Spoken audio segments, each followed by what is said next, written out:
ইরানের fan follower যারা আছেন দ্রুত ভিডিওটা শেয়ার করে দেন। বিগ নিউজ চলে এসেছে, আর আমেরিকার দালাল যারা আছে তাদের ঘুম হারাম। এই নিউজ শোনার পরে আমেরিকার দালাল যারা আছে তাদের ঘুম হারাম হয়ে যাবে। অলরেডি তাদের ঘুম হারাম হয়ে গেছে।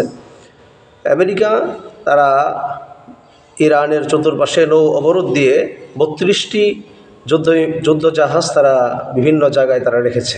আর ইসরায়েল বলতেছে যে আপনার ইরানের 2টি গুরুত্বপূর্ণ স্থাপনায় তারা ব্যাপক আঘাত হানবে। এই যখন করছে তখন ইরানের যে প্রতিরক্ষা মুখপাত্র যে আছে উনি বলছেন যে ইরানের ক্ষেপণাস্ত্রর যে ভান্ডার, সেই ভান্ডারের সামান্য পরিমাণ আপনার ক্ষেপণাস্ত্র এই 5 সপ্তাহের যুদ্ধে তারা ব্যয় করেছে। অর্থাৎ ক্ষেপণাস্ত্র যে ভান্ডার রয়েছে সেই ভান্ডারের ভিতর থেকে মাত্র সামান্য পরিমাণ, অর্থাৎ সাগরের ভিতরে বালতি দিয়ে পানি নিলে যেরকম বা সেম অতটুকু পরিমাণ ক্ষেপণাস্ত্র তারা ব্যবহার করেছে, আর বাকি সব মজুত রয়েছে। এবং আপনার বিশেষ আকর্ষণ যেটা আপনার একেবারে পাওয়ারফুল, সেই পাওয়ারফুল তারা এখনও বের করে নাই। হ্যাঁ, তো এবং প্রতিরক্ষা মুখপাত্র উনি বলছেন যে ইসরায়েল যখন বলছে যে 2টি আপনার বিশেষ স্থাপনায় তারা হামলা চালাবে, ঠিক সেই মুহূর্তে চাঞ্চল্যকর তথ্য ইরানের রাষ্ট্রীয় গণমাধ্যমে প্রকাশ করেছে যে ওরা বলছে 2 জায়গায় আঘাত করবে, 2টি জায়গায় আঘাত করবে। আর ইরান বলছে যে ইরানের যে সমস্ত অস্ত্র উৎপাদন যে সমস্ত কারখানাগুলো রয়েছে সেটা এই 2-1টা জায়গায় সীমিত না। এটা হলো এমনভাবে একেবারে নেটওয়ার্ক জালের মতো ছড়িয়ে ছিটিয়ে সারা দেশেই রয়েছে যে এক জায়গায় আঘাত হানলে পরে সে জায়গায় ধ্বংস হয়ে যাবে আর সব জায়গায় বন্ধ হয়ে যাবে। বিষয়টা এরকম নয়। অর্থাৎ জালের মতো বিভিন্ন জায়গায় ছড়িয়ে ছিটিয়ে তাদের ছোট বড় বিভিন্ন ফ্যাক্টরি রয়েছে, যেখানে আপনার এই ক্ষেপণাস্ত্রগুলো বা বিভিন্ন অস্ত্র, ড্রোন এগুলো তারা সেখানে আপনার করে থাকে, উৎপাদন করে থাকে। এক জায়গায় আঘাত হানলে পরে পুরা গোটালটা বন্ধ হয়ে যাবে, বিষয়টা এরকম নয়। অর্থাৎ এক জায়গায় আঘাত হানলে পরে অন্য জায়গায় কাজ চলবে। 2-4-5 জায়গায় ক্ষতিগ্রস্ত হলে পরে আরও 20-50, 100-200 বা হাজারো জায়গার থেকে উৎপাদন বন্ধ হবে না। যেমনটা যদি বাংলাদেশের ক্ষেত্রে আপনাদের একটু উদাহরণ দিয়ে বোঝাই সহজভাবে, আপনারা বুঝতে পারবেন।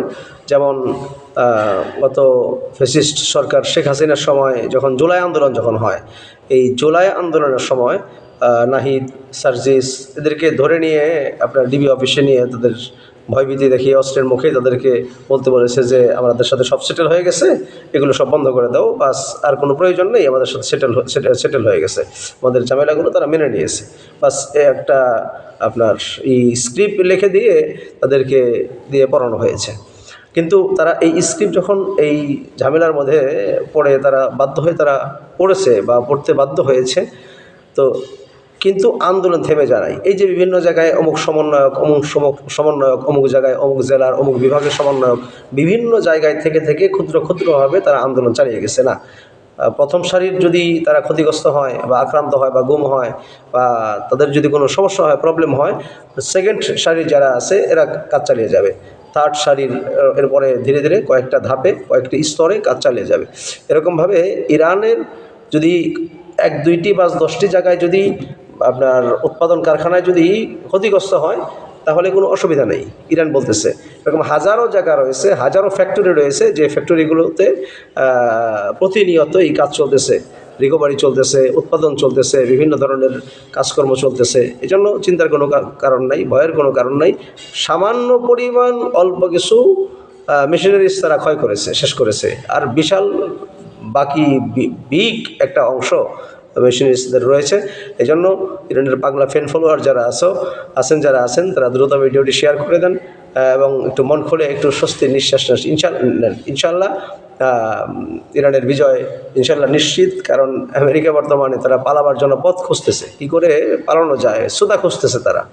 হ্যাঁ, ওই যে যুদ্ধবিরতি নিজেই ঘোষণা করা যুদ্ধবিরতি, এরপরে আপনার কী করে যে অবরোধ দিয়ে রাখে। হ্যাঁ, ওই একটা নাটক তালবাহানা করতে করতে আস্তে আস্তে তারা দূরে সরে যাবে, কারণ তারা সামনের দিকে অগ্রসর হওয়ার সাহস পাচ্ছে না। দেখা যাক কী হয় ইনশাআল্লাহ।